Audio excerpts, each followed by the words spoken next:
इसी तरह मैं आपको एक सच्चा वाक़या सुनाता हूँ। एक अरब कपल है, यूट्यूब पे वीडियो भी मौजूद है। एक अरबी कपल, उनका जो औलाद थी वो अपाहज पैदा हुआ, यानी कि उसके जो टांग थी उसमें कोई मसला था, बोन मैरो का कोई डिज़ीज़ थी उससे। तो डॉक्टर्स ने जवाब दे दिया, डॉक्टर ने कहा जी आपका बेटा जो है सारी उम्र नहीं चल सकेगा, बल्कि इसकी बोन्स जो है ना बड़ी वीक हैं, इसको आपको बड़े देख के जो है ना चलाना पड़ेगा, और कभी भी इसका एक्सीडेंट हुआ तो इसकी बोन टूट जाया करेगी, यानी इतनी वीक बोन्स हैं इसकी। अब शौहर सुनता रहा, मर्द जो है उसे ताकतवर होना चाहिए, औरत थोड़ी सी कमज़ोर होती है, लेकिन मर्द जो है वो अल्लाह ने ज़िम्मेदार इसीलिए बनाया क्योंकि वो ताकतवर है। औरत भी कुछ बहुत ताकतवर होती हैं, बेशक होती हैं, लेकिन मर्द जो है वो देखा जाए कंपैरेटिवली तो मुश्किलात को ज़्यादा फेस कर सकता है। वो सुनता रहा, उसने कुछ नहीं कहा। वापस आया, बाहर बीवी इंतज़ार कर रही थी, बड़ी परेशान थी। कहती क्या कहा डॉक्टर ने, आप मुझे बताएं। उसने कहा अल्हम्दुलिल्लाह कुछ भी नहीं हुआ, अल्लाह ने हमें बेटा दिया, इंशाल्लाह ठीक हो जाएगा, अल्लाह का शुक्र। वो कहता है मेरे ये अल्फाज शायद अल्लाह को इतने पसंद आए, मैं उस वक्त शिकायत भी कर सकता था। 2 साल बाद वो बच्चा चलने फिरने लग गया। बिल्कुल सच्चा वाक़या। 2 साल बाद ऐसे जैसे उसको बीमारी थी ही नहीं, और मेडिकल साइंस हैरान कि ये क्या हुआ है। सिर्फ किस लिए? अच्छे अल्फाज।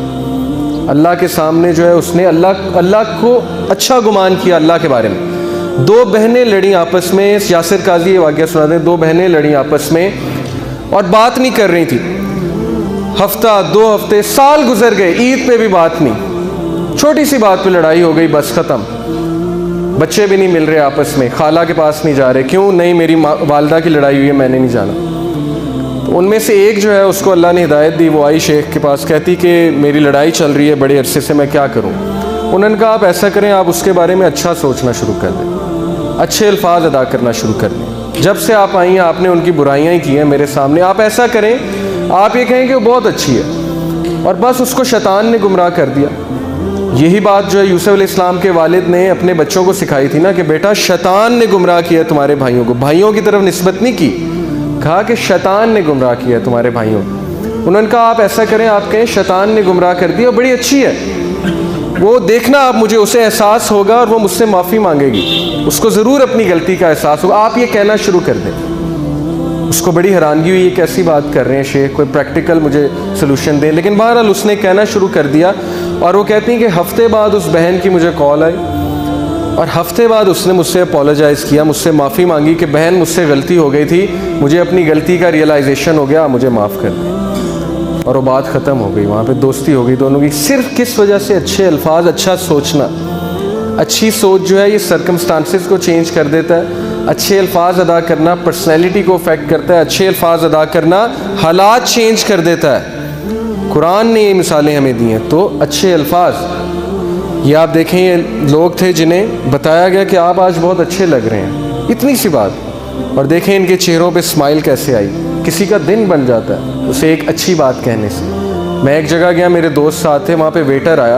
अब अमूमन ये होता है, वेटर आता है, हम उसे कहते हैं हाँ भाई क्या है खाने को, अच्छा ये ले आओ, बस बात ख़त्म। मैं गौर कर रहा, मेरे दोस्त ने उसे बुलाया, कहते हैं अस्सलाम वालेकुम भाई, क्या हाल है आपका? ठीक है, बाल बच्चे ठीक हैं माशाल्लाह, ज़िंदगी सही जा रही है? हाँ जी सही जा रही है, चलें अल्हम्दुलिल्लाह। अच्छा बताएं खाने में क्या है? मैं नोट कर रहा था कि वो वेटर के चेहरे पे मुस्कुराहट आ रही थी और उसका दिन बन रहा था। सुबह से वो बेचारा थका होगा, लेकिन इस भाई की छोटी सी बात की वजह से उसकी सारी थकावट जो है ख़त्म हो गई। ये असल में मुसलमान जो है ना, वो इस दरख्त की मानिंद है जो जहाँ जाता है वहाँ पे जाके पॉजिटिविटी का बूटा लगाता है, बीज बोता है, लोगों की ज़िंदगियों में खुशियाँ लाता है।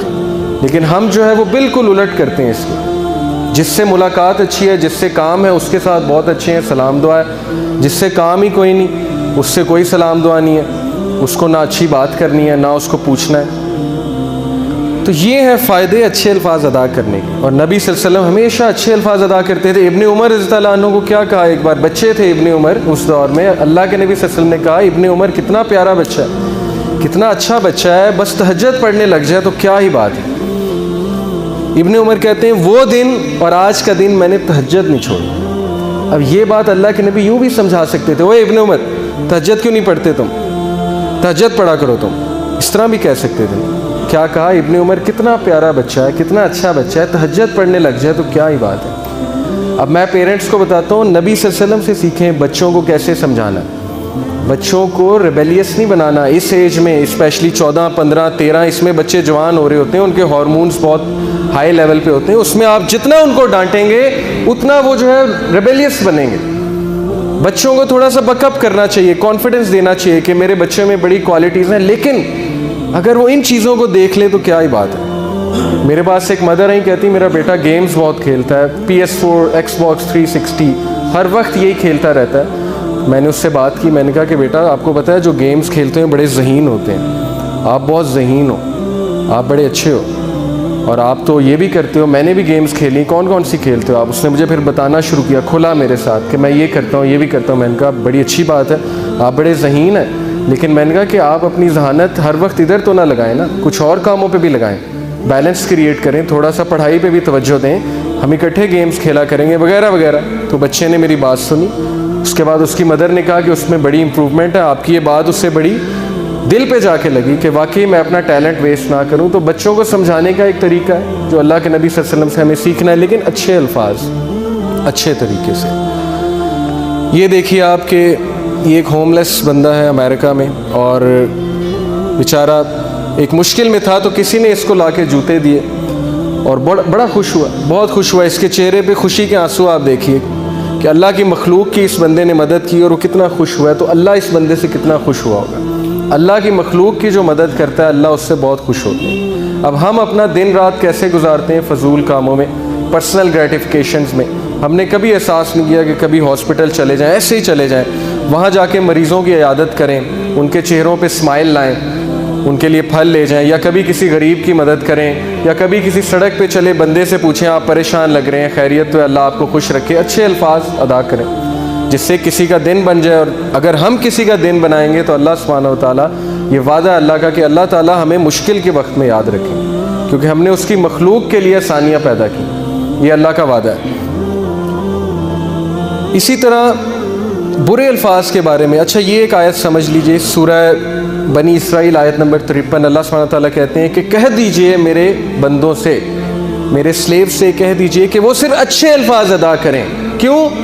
बिकॉज शैतान वेरीली सोज डिसएग्रीमेंट्स अमंग देम, क्योंकि शैतान वो इंतज़ार में बैठा हुआ है कि ये कोई बुरी बात करे, ये कोई ऐसी बात करे जिसमें गलत फहमियाँ फैलने के चांसेस, और मैं इसके माइंड में डालूँ कि ये देखो तुम्हारे बारे में इसने क्या कहा है। अक्सर ऐसे होता है, लोगों के डिफरेंट लेवल्स हैं, यकीन करें गुफ्तगू करने के।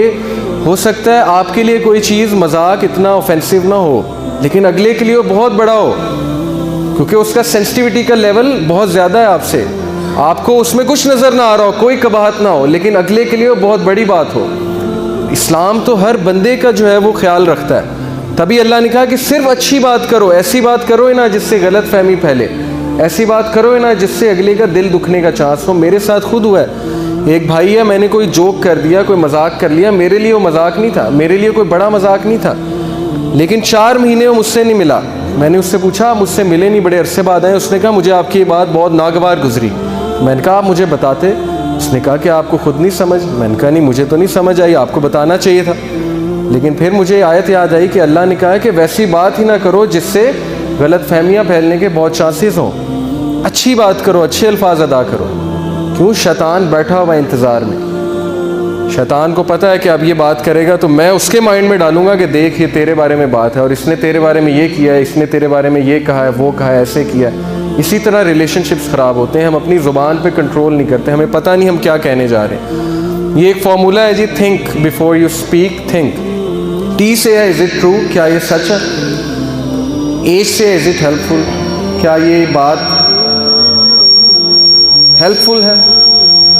किसी की ज़िंदगी में ये कोई चेंज लाएगी जो मैं बात करने लगा हूँ, या इसकी ज़िंदगी मज़ीद बर्बाद करेगी? इज़ इट इंस्पायरिंग, क्या ये इंस्पायरिंग है?